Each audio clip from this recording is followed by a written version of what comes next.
and he asked me if I could point him in the direction of the nearest campsite. I pointed him in the right direction and he walked away. About 20 minutes later, I again heard the sound of someone or something running around below me. I took my binoculars and looked around, and I saw the man again. Well, this time, that fucker had no face, it was just skin.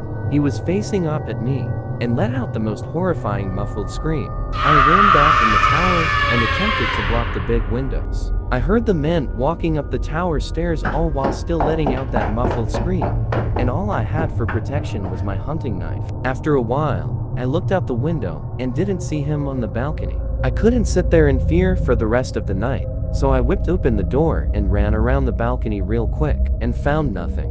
I ran back into the tower and locked the door. As I was at my radio calling into the park ranger, I looked at the window and saw the faceless man staring at me through the window. I stood there, looking at him, and he stood still, facing me. I walked up to the window and yelled for him to go away. He walked closer to the window, and then I realized